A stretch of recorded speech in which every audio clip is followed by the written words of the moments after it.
Olá, bom dia. Nós estamos aqui novamente para estudarmos a palavra de Deus de uma forma bem informal. Hoje eu quero falar sobre crescimento espiritual, o porquê que nós não crescemos, não evoluímos espiritualmente da forma que devemos evoluir e precisamos evoluir, principalmente nós que estamos muito próximos da volta de Cristo, né? Eu tenho observado, primeiro na minha vida, que eu poderia ter crescido muito, né? Até pelos anos que eu tenho de estudo da Bíblia, se eu tivesse focado individualmente, de um por um, em cada fruto do Espírito Santo, né? Quando você lê Gálatas, você vê amor, paz, bondade, etc, etc, etc. Você vê no montante. Termina a leitura, você faz uma oração: ó Senhor, me ajuda a ter todos os frutos do Espírito Santo, etc, etc. Não funciona assim. Nunca vai funcionar assim, certo? Lembrando que algumas pessoas, elas têm facilidade para ter alguns dons, já nasce dela de uma forma mais acentuada, e já tem outros dons que nascem bem baixo nível, aí precisa ser trabalhado, né? Ou seja, o que é fácil para mim é difícil para o outro. Por exemplo, eu não tenho uma característica de bondade de passar na rua e pegar um gatinho, um cachorro, levar para casa, cuidar, etc, entendeu? Pegar o mendigo, levar para minha casa e tal. Não tenho esse tipo de bondade, eu tenho outro tipo de bondade, certo? É claro que cada um expressa a prática dos frutos do Espírito Santo de forma um pouco diferente, né? Mas tem algumas pessoas que é quase zero de bondade, e aí elas precisam então focar e trabalhar. Este focar tem que ser no individual, de um por um, certo? Então, por exemplo, você começa a observar você, e aí você percebe que você não é paciente, ou não é bondoso, ou não é caridoso, ou não tem amor. Aí você então pega um fruto e foca, entendeu? Você tem que focar somente nesse fruto. Você só vai passar para outro fruto quando você estiver então produzindo este fruto que você focou, que você fez um trabalho mental, não esqueça do mental e espiritual. E aí você começa então a produzir ele por amor, nada de legalismo, certo? A base de tudo está no amor. Vou contar para vocês a meta que eu fiz mês passado. Eu fiz uma meta comigo e com o Eterno de passar um ano lendo sobre amor, tudo sobre amor, tanto na área da psicologia quanto na área espiritual, né? Eu estou lendo um livro extremamente incrível, é A Incrível Revelação do Amor. É fantástico esse livro. Eu nunca aprendi tanta coisa sobre amor. É um livro com base bíblica, certo? Fala muito da primeira carta de João. E eu nunca aprendi tanto sobre amor como lendo esse livro, certo? Então, assim, é muito fantástico. Se depois vocês quiserem um livro, vocês entrem em contato comigo. Meu número é 995105358. Até mesmo por alguma pergunta ou coisa parecida, tá bom? 995105358. Aí eu mando a foto do livro para você. Então, nós precisamos ter foco. Eu gostaria de deixar de ser ignorante, ríspido, grosso. Aí você vai focar, certo? Então eu fiz uma meta de ler sobre amor porque eu quero amar mais do que amo, da forma mais perfeita possível, né? O máximo semelhante a Cristo, né? Como eu já falei, a gente vai ser sempre semelhante, né? Então, aí eu vou focar. Claro que eu fiz uma meta extraordinária, né? Um ano lendo somente um fruto, né? Só que esse fruto, a partir do momento que ele começa a ser prática de forma real, verdadeira e correta, os outros frutos vêm com uma facilidade muito grande, Nós não podemos esquecer, falando agora diretamente para os que guardam e obedecem e compreendem que a lei moral deve ser guardada e obedecida, nós não podemos esquecer que se me amais.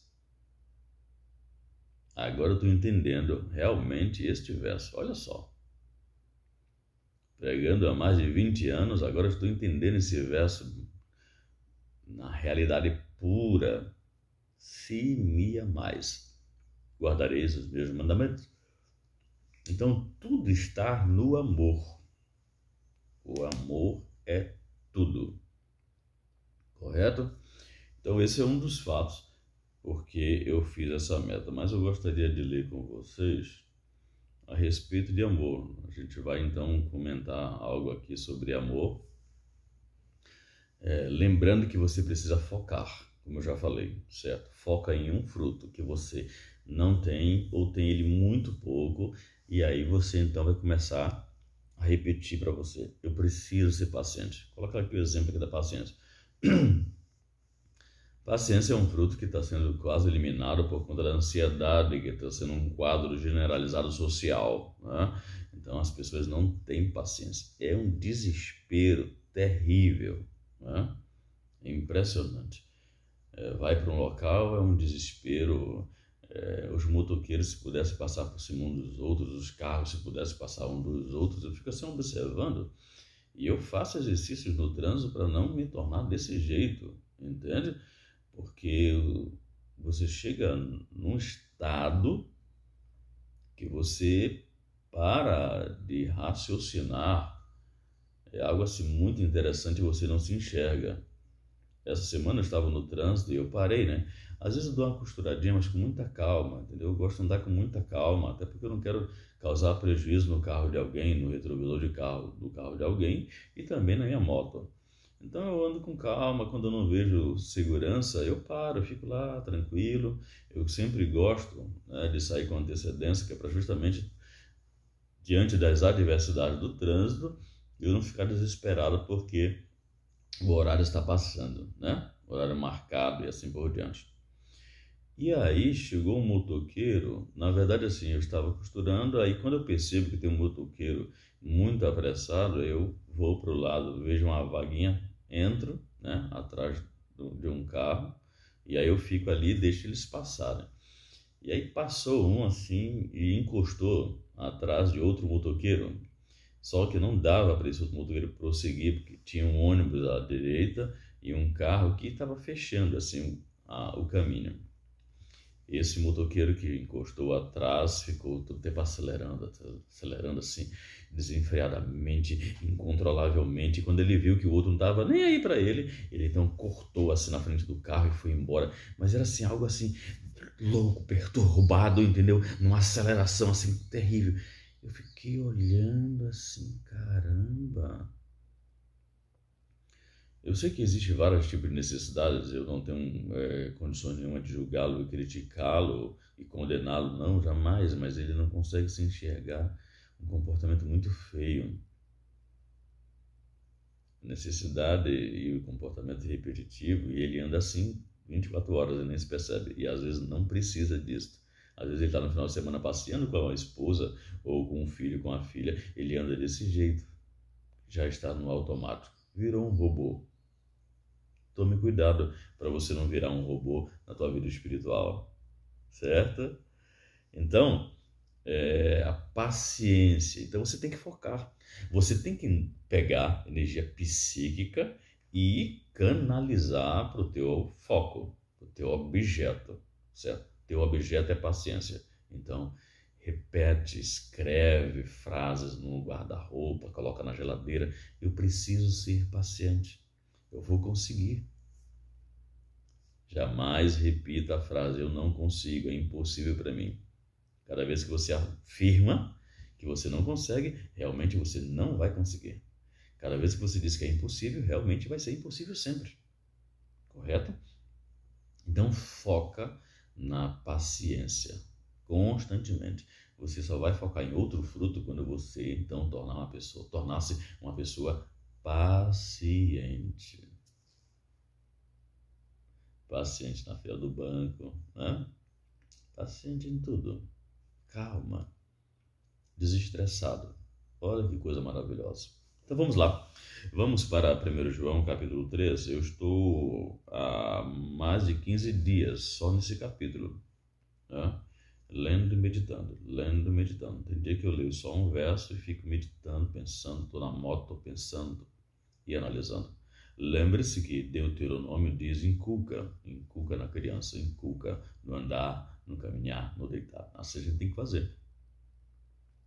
Quer ter paciência, quer ter amor, quer ter bondade, quer ter domínio próprio, tem que focar, tem que inculcar. E para inculcar, tem que dispensar carga horária de pensamento para o objeto, certo?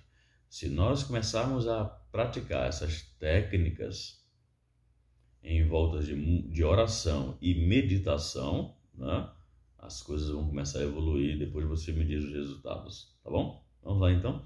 1 João capítulo 3, verso 11. Porque a mensagem que ouvistes desde o princípio é esta, que nos amemos uns aos outros.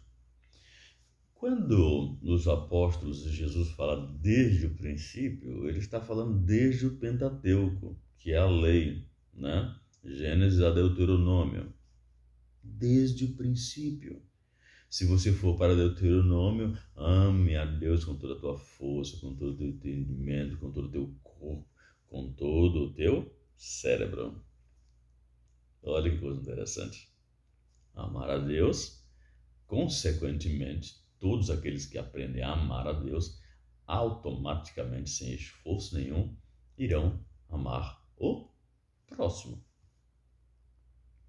E existem centenas de passagens, exemplos e práticas, estatutos no Antigo Testamento sobre amor ao próximo. Um deles era o segundo dízimo.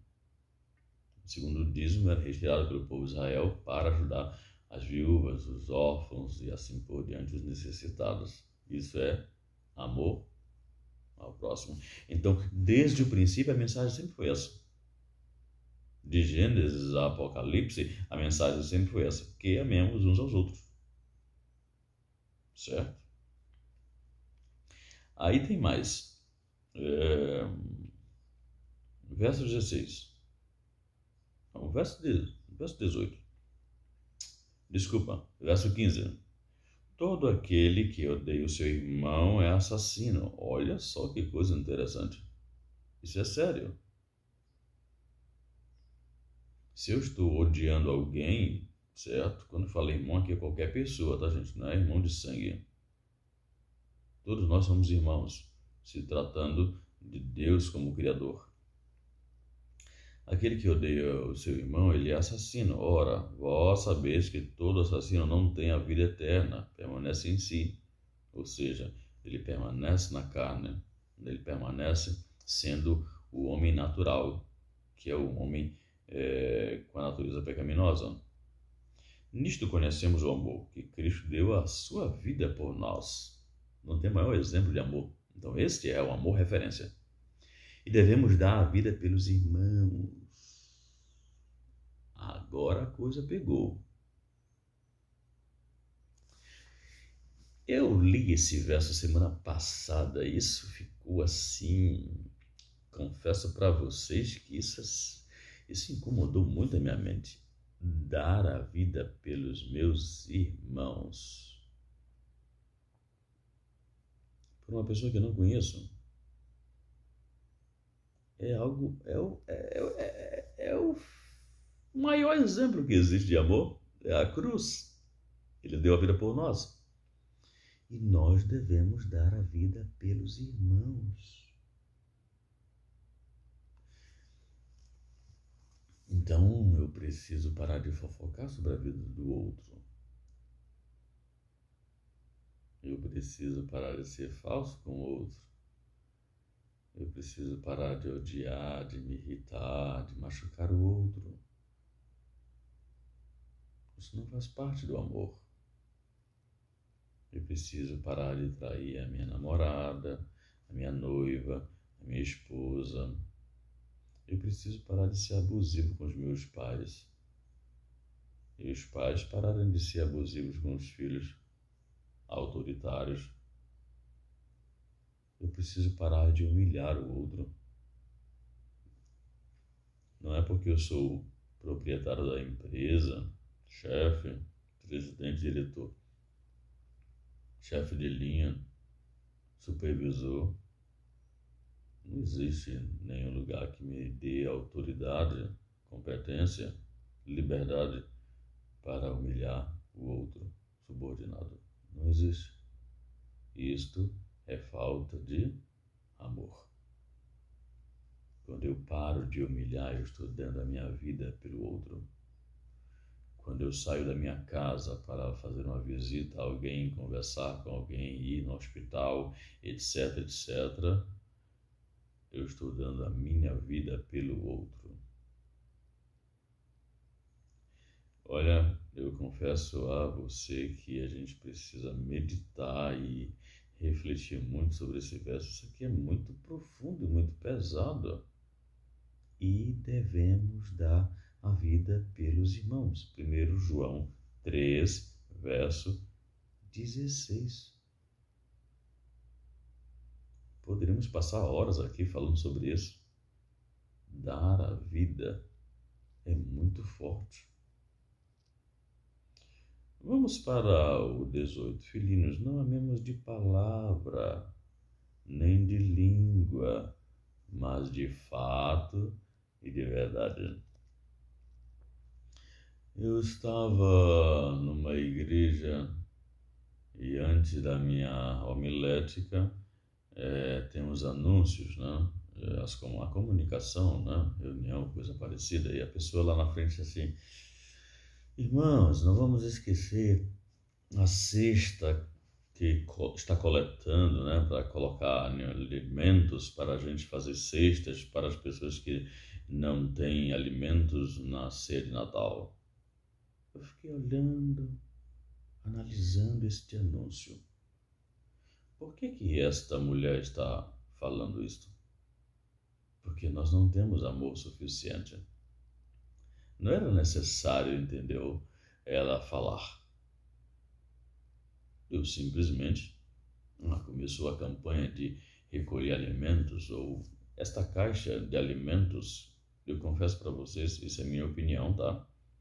Ela deveria estar continuamente dentro da igreja, deveria ser o espaço. Todas as igrejas, todas as religiões deveriam ter esta caixa para coletar alimentos para os órfãos, as viúvas, os necessitados, dos desempregados da igreja. Se fosse isso praticado, se tivéssemos amor a ponto de dar a vida pelos nossos irmãos, ninguém dentro das igrejas passava fome. Eu lembro dos comportamentos da igreja primitiva. Eles pegavam 1 quilo de arroz e dividiam no meio, ou um quarto, em 4 partes, e cada um ficava com uma parte.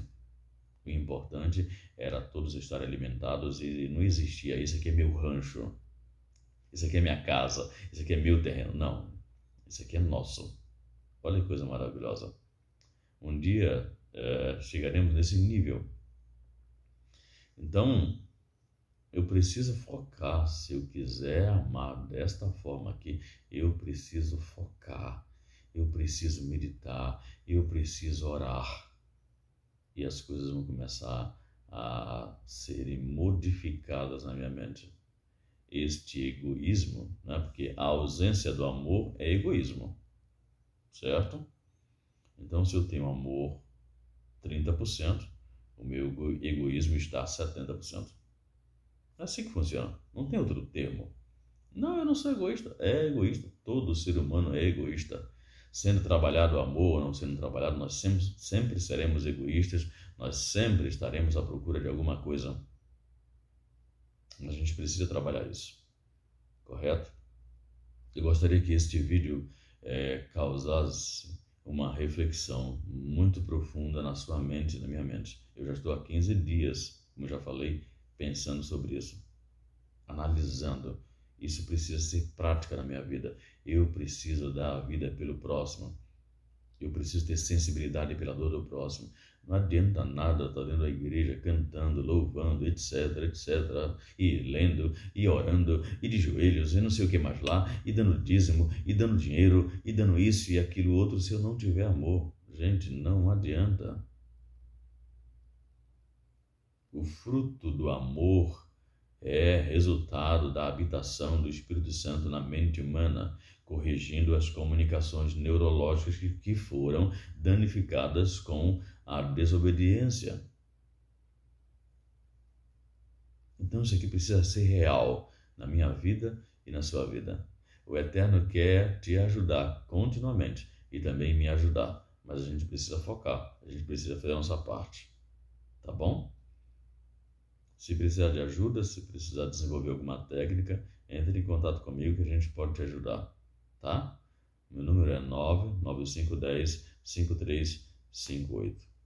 Entra aqui no canal, assiste o vídeo, se inscreve. Quando tiver um outro vídeo, o YouTube então vai avisar você.